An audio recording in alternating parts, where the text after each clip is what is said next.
بسم اللہ الرحمن الرحیم۔ السلام علیکم۔ سفر حج کا واقعہ ہے کہ ایک رات حضرت جنید بغدادی رحمۃ اللہ علیہ تنہا طواف کعبہ کے لیے حاضر ہوئے اور ایک عورت بھی خانہ خدا کا طواف کر رہی تھی۔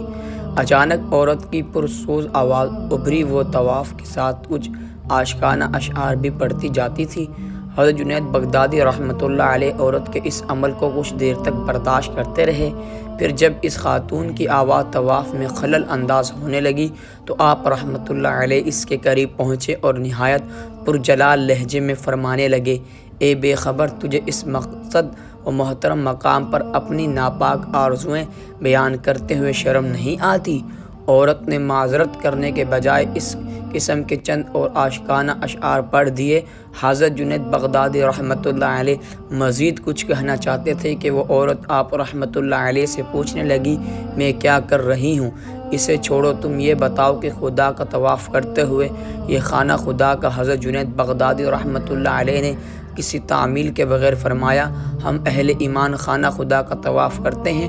حضرت جنید بغدادی رحمۃ اللہ علیہ کا جواب سن کر عورت بے قرار ہو گئی اور اس نے آسمان کی طرف دیکھتے ہوئے نہایت پرسوز لہجے میں کہا، تیری ذات پاک ہے، تیری مخلوق میں ایسے لوگ بھی ہیں جو پتھر کی طرح بے حس ہیں اور پتھر کے گرد طواف کرتے تھے، انہیں بتا کہ تیری مرضی کیا ہے اور تو ان سے کیا چاہتا ہے؟ عورت کی زبان سے ادا ہونے والے الفاظ سن کر حضرت جنید بغدادی رحمۃ اللہ علیہ پروجد کی ایسی کیفیت طاری ہوئی کہ دنیا فیہا سے بے خبر ہو گئے۔ پھر جب ہوش آیا تو عورت غائب تھی، جس نے آپ رحمۃ اللہ علیہ کو بڑے مؤثر اور منفرد انداز میں توحید پرستی کا سبق دیا تھا۔ حضرت جنید بغدادی رحمۃ اللہ علیہ مکہ معظمہ میں قیام فرما تھے کہ اجمیوں کی ایک جماعت آئی اور آپ رحمۃ اللہ علیہ کے گرد حلقہ بنا کر بیٹھ گئی۔ اجمی دنیا کے ہر اس شخص کو کہتے ہیں جو عرب سے تعلق نہیں رکھتا۔ یہ اجمی لوگ حضرت جنید بغدادی رحمۃ اللہ علیہ سے مذہبی مسائل پر گفتگو کر رہے تھے۔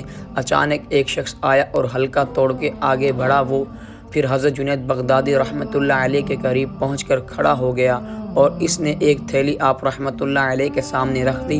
حضرت جنید بغدادی رحمۃ اللہ علیہ نے حیرت سے تھیلی کی طرف دیکھا اور پوچھا، یہ کیا ہے؟ اس میں 500 دینار ہیں۔ اجنبی شخص نے انتہائی عقیدت مندہ لہجے میں عرض کیا، میری شدید خواہش ہے کہ آپ انہیں اپنے مبارک ہاتھوں سے فقراء میں تقسیم فرما دیں، یہ کام تو تم خود بھی انجام دے سکتے ہو۔ حضرت جنید بغدادی رحمۃ اللہ علیہ نے فرمایا، دراصل میں نہیں جانتا کہ مستحق لوگ کون ہیں۔ اجنبی شخص نے عرض کیا۔ حضرت جنید بغدادی رحمۃ اللہ علیہ نے ایک نظر اس شخص کی طرف دیکھا، پھر فرمایا، اس کے علاوہ تمہارے پاس کچھ اور رقم بھی ہے؟ جی ہاں، خدا کا دیا بہت کچھ ہے۔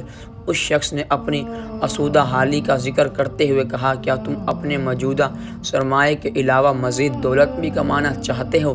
حضرت جنید بغدادی رحمۃ اللہ علیہ نے پوچھا، کیوں نہیں؟ اس اجنبی شخص نے کہا، یہی رسم دنیا ہے کہ انسان اپنے کاروبار کے فروغ کے لیے دن رات کوششیں کرتا ہے۔ حضرت جنید بغدادی رحمۃ اللہ علیہ نے دیناروں سے بھری تھیلی اٹھائی اور اس شخص کو لوٹاتے ہوئے فرمایا، پھر تو تم ہی اس رقم کے زیادہ مستحق ہو، اسے واپس لے کر جاؤ، اپنے خزانے میں جمع کر دو۔